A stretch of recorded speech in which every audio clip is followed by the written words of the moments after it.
गोनियोस्कोप हमारे पास एक ऐसा इंस्ट्रूमेंट है जिसको हम यूज़ करते हैं एंटीरियर चैम्बर के एंगल को ऑब्जर्व करने के लिए। एंटीरियर चैम्बर के एंगल को हम क्या कहते हैं? आइरिडोकॉर्नियल एंगल, क्योंकि ये हमारे पास आइरिस और कॉर्निया के बीच का एंगल होता है। ठीक है, अब गोनियोस्कोप को यूज़ करते हुए हम करते हैं गोनियोस्कोपी, जो कि एक डायग्नोस्टिक प्रोसीजर है। क्या डायग्नोस करते हैं हम कि जो हमारे पास ग्लोकोमा है वो कौन सी टाइप का है, एंगल क्लोजर है या ओपन एंगल है। ठीक है, so gonio means angle and scopy means observe.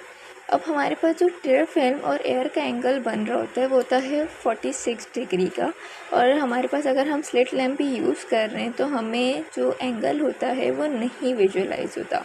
क्यों विजुअलाइज नहीं होता? क्योंकि हमारे पास यहाँ एक फिनोमिना हो रहा होता है which is total internal reflection. ठीक है, तो इस टोटल इंटरनल रिफ्लेक्शन के फिनोमिना की वजह से हमें जो एंगल है वो इवन स्लिट लैम्प से भी विजुअलाइज नहीं हो पाता।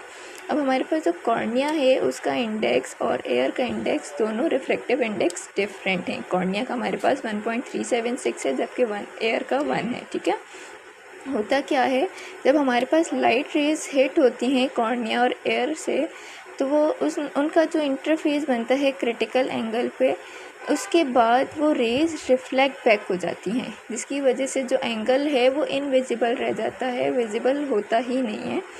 तो इस चीज़ को हम एलिमिनेट करते हैं यूजिंग द गोनियोस्कोप। अब गोनियोस्कोप क्या करता है, जो हमारे पास टोटल इंटरनल रिफ्लेक्शन है उसको एलिमिनेट कर देता है। कैसे? एयर को रिप्लेस करके। एयर की जगह हम क्या करते हैं? कॉन्टैक्ट मीडियम रखते हैं विच इज़ अ लेंस गोनियोस्कोप।